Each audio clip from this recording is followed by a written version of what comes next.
Bound, One Piece chapter 1179. I'm feeling great, I'm feeling fine, and I'm back with another late one, because I'm always running behind. After this, I'm going to sleep. Why? Why are you going to sleep? Why? Because as you can see, he's already accepted defeat.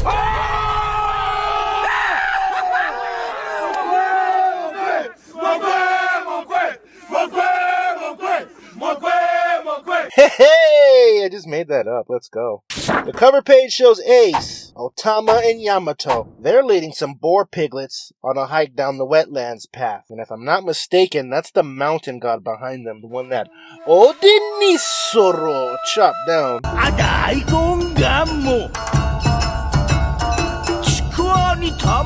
He ended up surviving, but yeah, he still got humbled. That's what you get when you run across something that should be boiled. Rest in peace, Odin. One of my favorite characters. Alright, the chapter starts off by showing the 5 elders, and they realize that Imu is planning on going to Elbaf by himself. They try to convince him to not go, but Garling walks in and scolds them for their arrogance and assuming that the Holy Land will remain secure. He's like, bro, shit's going crazy over here, dawg. He admits that while Shamrock's return has stabilized the current situation, the Rev's starvation tactics is working.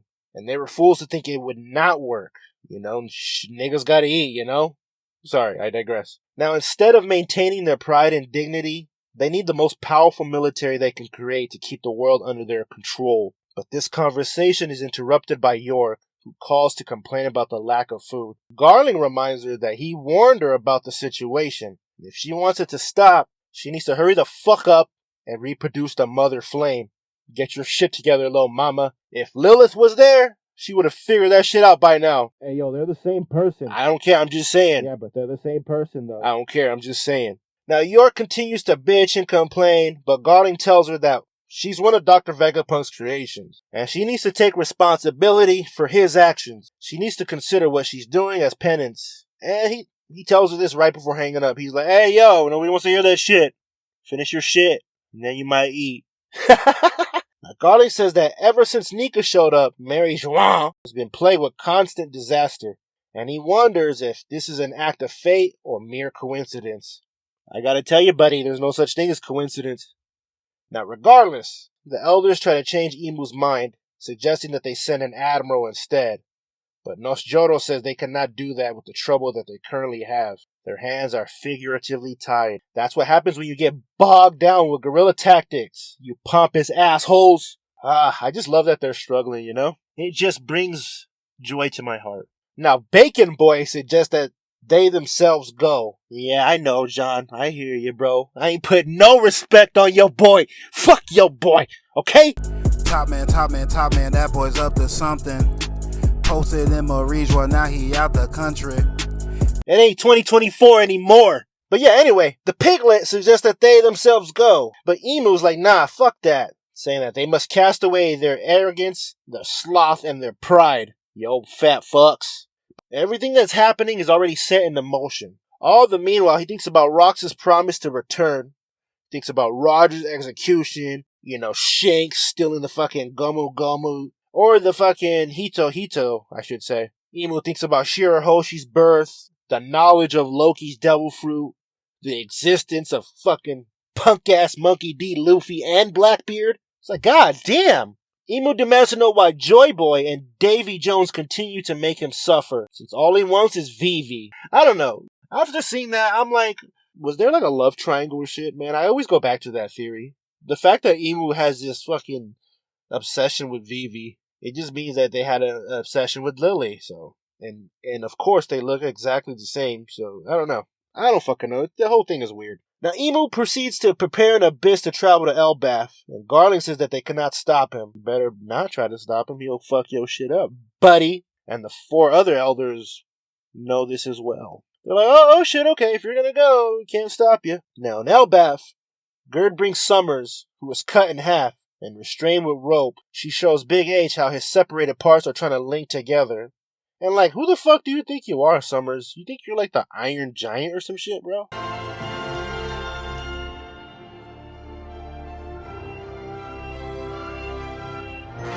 Gerd calls it creepy. And Goldberg shows Summers' heart, which is made of steel. Zoro wonders if destroying it will kill Summers for good, which scares him. And all I gotta say is, you should try it, Zoro. You know, it won't hurt to try it. Now, back at the Owl Library, Frankie looks after the unconscious Usopp and Brook, while Jinbei tries looking for Chopper. Killing him is also tied up and his body parts are hanging from a tree right by Sanji. They got that motherfucker looking like a piñata, man. And that's when killing him angrily tells Sanji that he will remember his name. Remember it. Write it down. Take a picture. I don't give a fuck. And he demands that Sanji remembers his. But Sanji says he's already forgotten his name. Hey, Killy, shut your dumb ass up, gang. Sanji don't care if you remember his name. That's why no one will remember your name. Now, as for Gunko, the ice she's encased in starts to crack. Meanwhile, Loki, Luffy, and Ragnar go to the Walrus School to get some food. And they're all surprised on the fact that it's all frozen by Lilith's invention. And I gotta say, this arc is echoing Ohara in a way. You know, you got burning trees, you got shit that's frozen over. Loki complains that the frozen fruit tastes like shit, but the trio still eats it anyway. And Luffy, despite in his weathered state, tries to get food to Usopp and Brook, to which Loki stops him and tells him that he should recover for himself first. Luffy asks Loki if Gunko is officially a goner. He explains that she's, unfortunately, not a goner, but only Ragnar can thaw out the ice that she's stuck in. And I gotta say, that goddamn little squirrel better explain why the fucking ice is cracking, you know what I mean? If he's the only one that can thaw her out. Off in the distance, Nami sees something, and in an instant, 5 pillars of black energy erupts above the Arus castle, creating an abyss circle above it. The energy emitted brings the nearby houses and trees to life. They start making noise. This is also very, very reminiscent of Big Mom's homie ability. And I've got to say, I wonder if Lillian's broken, fucking busted-ass Devil Fruit is the inferior to Imu's Devil Fruit. Because I got to say, I hate to sound pompous, but there are hierarchies in certain classes of Devil Fruits, you know? You got fucking the Fire Fruit, and then the one above that is the Magma Fruit. Monet's Snow Devil Fruit, and the one above that is Aokiji's Devil Fruit. So there is a hierarchy to some of them. What's another one I can think of the top of the dome? Mr. 2. He could turn his body into a blade. Well, the superior to that is Baby 5's. Lil Mama can turn her whole fucking body into any fucking weapon, pretty much. You know, I digress, though.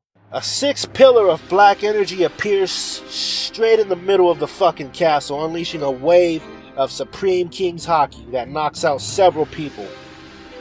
Imu appears at the summoning spot inside the throne room, and he falls to his knees and coughs up blood.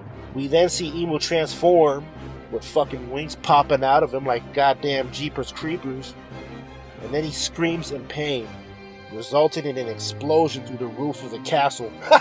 That shit's fucking dope! Now this would shock everyone that was witnessing this, including the Gods Knights themselves. I can't fucking believe it, guys. We finally get the goddamn Imu reveal. As Imu sits on top of the castle, he finally shows his full form. It's revealed that Imu is in fact Nirona Imu, founder of the world government, possessor of the Akuma no Mi, and one of the first 20 subscribers of Grand Line Bound. And he's fucking pissed! Hey yo, why the fuck haven't you gotten Smokey to 700 subscribers yet? Yeah, why haven't you guys gotten me to 700 yet? We're almost there. See you guys at the next one, Smokey Crew. You already know I'm gonna be late for that one.